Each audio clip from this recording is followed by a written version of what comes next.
Today we're talking the Flair Pro 2.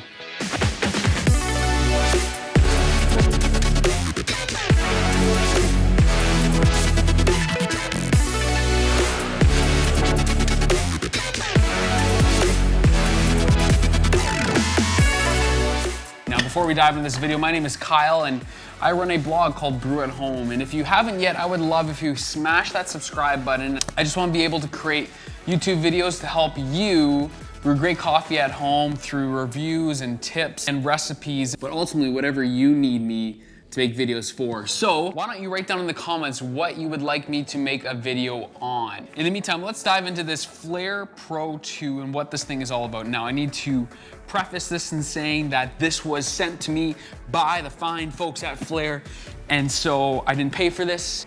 They sent this to me.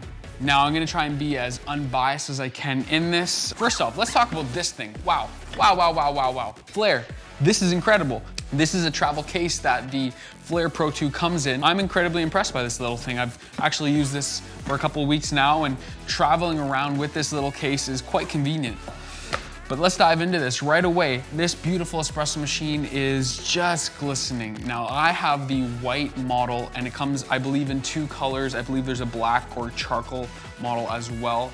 Correct me in the comments if I am wrong. I'm incredibly impressed by the beauty of this machine. And machine, is this classified as a machine? This press, this brewer?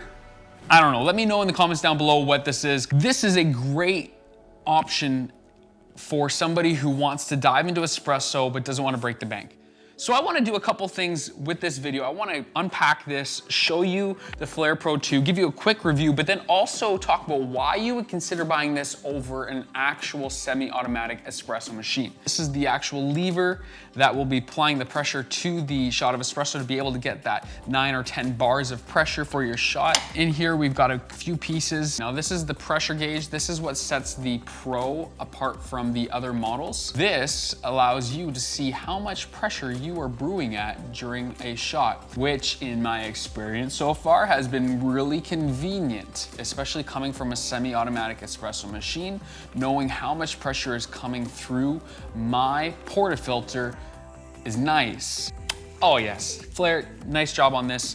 Great little pressure gauge. It comes with a portafilter and this thing is pretty heavy duty. It's a thick piece of metal. This is both good and bad. One thing that I have had troubles with on the Flair is actually keeping the temperature consistent on this machine. Now, this is a consistent issue with manual brewers for espresso across the board because you don't have a boiler with a PID. But we'll get into that more in a second. This is the portafilter. It does have a smaller size of a portafilter. I actually don't know what size this is. It seems to be a 48 millimeter portafilter. So it's a little on the small side compared to a commercial machine at 58 millimeters, but it gets the job done. I'm not complaining about that. Let's keep diving into this. We got the base here, which is fairly large on the Pro model. And I like that. I like that a lot. Not too big. It's not gonna take a ton of space up on your counter space, but I think it just makes sure that this is sturdy and it's not going anywhere. So let's put this together. Now we've got a few accessories in here as well. We've got the tamper itself, and this is one of my favorite parts of this little machine. How wonderful is that? It's the little things that make me smile. Since I have the Niche Zero, the dosing cup is meant for a 58 millimeter portafilter. This just enables that to pour into this dosing cup a little nicer, or whatever grinder you have. This will just make it a little bit cleaner.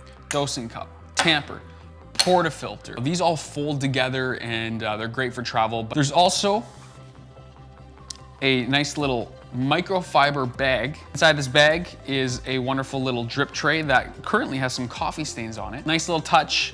It's really high quality and that sits right in there. Put this together. The lever sits in this machine just like that. Then from here, what you're gonna do is take your preheated brew chamber and you are going to sit it in here.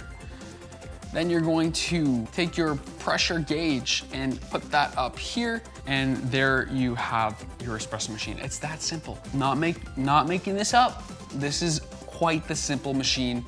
Now, before I brew, why would you want a Flair Pro 2 or any of the other Flair espresso machines? For me, this wouldn't have been my first choice of an espresso machine. Like I said, this was sent to me from Flair. Very gracious for that. For me, I have a semi-automatic machine in the Lily Bianca. I just reviewed that. I'll link that up above. For the Flair, this is a great machine for different purposes for me. So if you're watching this and you're a home barista, a espresso enthusiast, and you've already got a home espresso machine, you may want to consider buying the Flair. It isn't going to do the same thing as your semi-automatic espresso machine. I want to talk about that for a second, but this is also a great machine if you want to get into espresso, because espresso ain't cheap. Espresso can cost thousands of dollars to get into a good prosumer level of a machine. So this enables you to get into that bracket of espresso for a few $100s. I don't know, it's up to you. What do you think? Is that good value? It's a little bit more prep to make an espresso, but let me know down below, do you think this is a good value of a machine? But if you already have an espresso machine, why would you consider getting the Flair Pro 2 or a manual espresso brewer? Well, this little machine really changed my mind on what I thought about manual brewers. To be honest, I wasn't even motivated to get one of these. I thought it would be great to take some photos of for my Instagram account, but other than that, I wasn't really pumped to brew espresso on this consistently. But after using this thing for a few weeks, my mind has been changed. There's something to be said about the convenience about quickly warming up your water and brewing an espresso. For my Lily Bianca, even with its quick heat up features, it still takes 20 minutes to warm up the machine. Sometimes I don't have 20 minutes, but my fellow Stag EKG kettle can warm up in less than 5. While my kettle is warming up, I can be grinding and prepping this machine, and within 5 minutes I can brew an espresso that is delicious. Also, if you don't have a machine that can flow control or pressure profile, this little manual espresso machine can do that wonderfully, especially with the pressure gauge. Now you're gonna need that pressure gauge to be able to do this consistently. But again, even with the pressure gauge, you're talking thousands of dollars less than a flow control or pressure profiling machine. Also, one thing I love about the Flair is that it's portable. The fact that it comes with a traveling case. Come on, somebody. That is amazing. They're thinking about who is using this machine. For me, I've been actually taking this back and forth from the office. We don't have an espresso machine at the office. I have an espresso machine at home. I don't always need 2 espresso machines at home. I'll pack this up in my case, take it to work, and brew shots there. And the great part about the Flair, even with the true portafilter, without the pressurized portafilter, I can actually pull decent espresso on a grinder not designed for espresso. I was using the Baratza Encore at work, and I cannot get an espresso shot on that for the Lily Bianca, not even close. That is a filter first grinder. But this grinder takes a bit of a coarser grind, being a 48mm portafilter, and so I was able to get on the lower end of the grinder some decent espresso shots. So, I mean, a grinder's not cheap. If you're still trying to get into espresso and you don't want to spend thousands of dollars, for me, this makes so much sense. Not to even mention that this thing is beautiful. Like, the more I use it, the more I think that I should have bought this one years ago. Now, let me quickly brew a shot with the Flair from start to finish and show you how easy it is to brew on this beautiful little machine. All right, I'm gonna go prep everything for this on 3, 2, 1. All right, let's get into this. Right off the bat, I've got my kettle, my ground coffee, my scale. Pause. This machine needs a smaller scale. There's not a lot of surface area for the scale there. Just a thought. So what we want to do right off the bat, as I mentioned earlier, we want to preheat this portafilter. So I'm going to pull this all apart real quick. It doesn't take a lot of time. Use this rubber gasket, put this in there like that, and then I'm just going to pour some hot water in here, not a ton. So I'll just put that aside there. While that's preheating, I want to get my portafilter all set up. So I've got my 48mm portafilter. I'm going to set this here. I've got my dosing funnel. I'm going to now put this on top of this like this.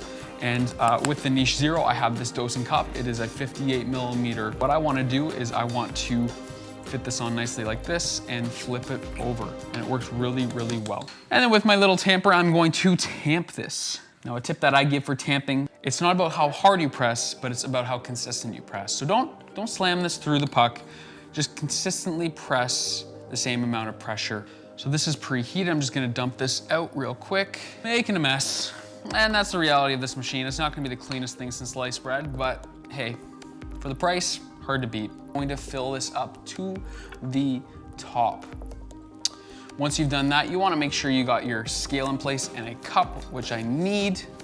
You're gonna place your plunger and pressure gauge in place. And the nice thing with this, even now, this is pre-infusing that coffee bed with low pressure. It's just simply soaking that coffee bed, which is something that is sought after in espresso machines and hard to find. Again, for the price, an incredible little machine. Looking for, I was a 17-gram dose. I'm looking for about 34 grams in about 25 to 30 seconds. That's just a ballpark where I want to start, and then I can start adjusting my shot from there. So let's go ahead and start this timer and start pressing. Now with this, I often start off with a slight pre-infusion of 3 to 5 bars. Now I can tell right off the bat that this shot is probably too fine. Now something I love to do is ramp down in pressure, similar to what I would do on my Lily Biancan flow profiling. I find it just gives it a nice rounded shot, and so I'm running about 4 bars here in the last 5 seconds. This shot was on the slightly slow side at about 35 seconds, so I do have to adjust my grind, but for the sake of this video, we're not comparing taste here. I know that this machine tastes good. I know that it does pull great shots, but today I just wanna show you why you should consider buying a machine like the Flair Pro 2, especially if you already have an espresso machine. It's delicious. I love it. So there you have it, the Flair Pro 2 espresso machine. And I've got some links down below if you wanna check out the Flair Pro 2. And if you haven't yet, I would really appreciate it if you smash that subscribe button. It would mean a lot to me. Hit that like button if you like this video. It really helps out the algorithm, and I would love that and appreciate that. But in the meantime, continue to brew great coffee and continue to brew at home. See you next time. Peace.